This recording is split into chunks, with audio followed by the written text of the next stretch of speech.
पुराने किले, मौत, हादसों, अतीत और रूहों का अपना एक अलग ही संबंध और संयोग होता है। ऐसी कोई जगह जहां मौत का साया बनकर रूहें घूमती हो, उन जगहों पर इंसान अपने डर पर काबू नहीं कर पाता है और एक अजीब दुनिया के सामने, जिसके बारे में उसे कोई अंदाजा नहीं होता है, अपने घुटने टेक देता है। दुनिया भर में कई ऐसे पुराने किले हैं जिनका अपना एक अलग ही काला अतीत है और वहां आज भी रूहों का वास है। दुनिया में ऐसी जगहों के बारे में लोग जानते हैं, लेकिन बहुत कम ही लोग होते हैं जो इनसे रूबरू होने की हिम्मत रखते हैं।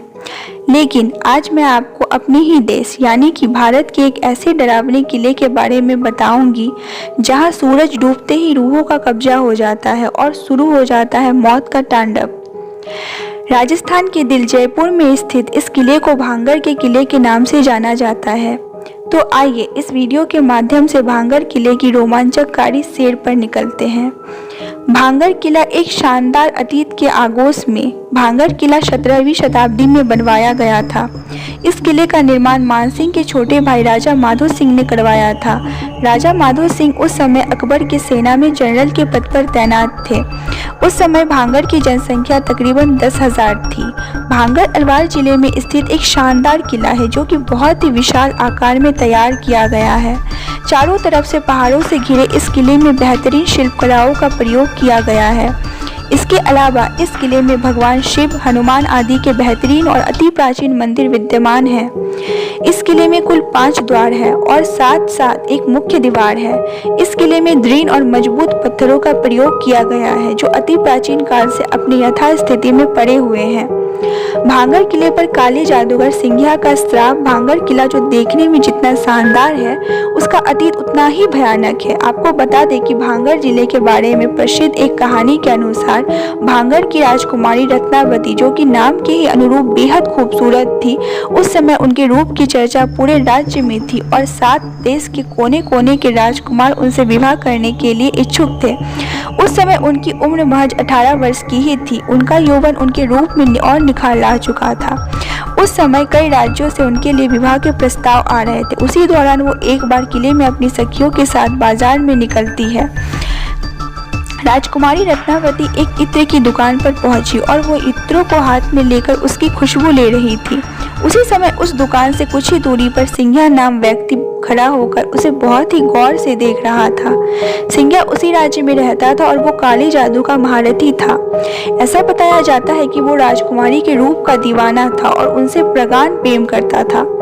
वो किसी भी तरह राजकुमारी को हासिल करना चाहता था, इसीलिए उसने उस दुकान के पास आकर एक इत्र के बोतल, जिसे रानी पसंद कर रही थी, उसने उस बोतल पर काला जादू कर दिया जो राजकुमारी के वशीकरण के लिए किया गया था।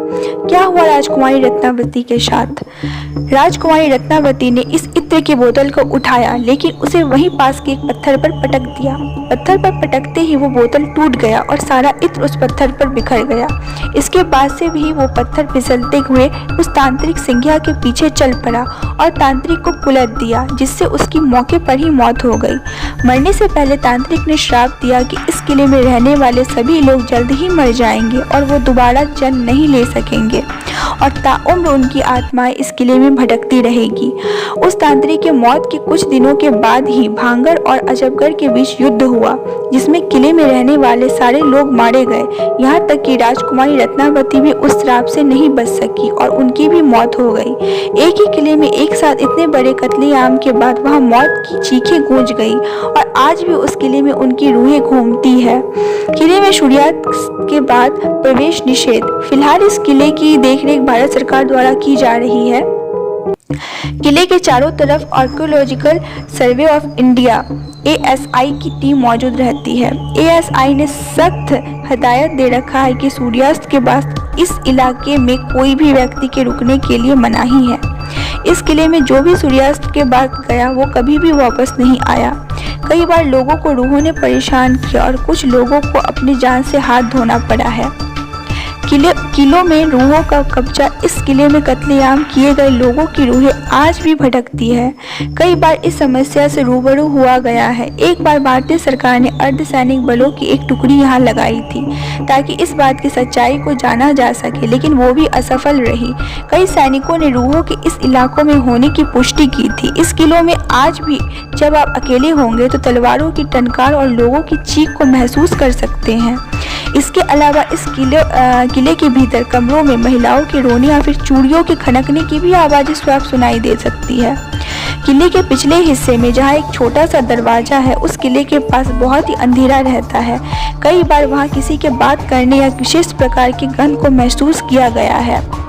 वहीं किले में शाम के वक्त बहुत ही सन्नाटा रहता है और अचानक ही किसी के चीखने की आवाज़, भयानक आवाज़ इस किले में गूंज जाती है। आपको यह वीडियो कैसा लगा? प्लीज़ कमेंट बॉक्स में अपने विचार ज़रूर दें।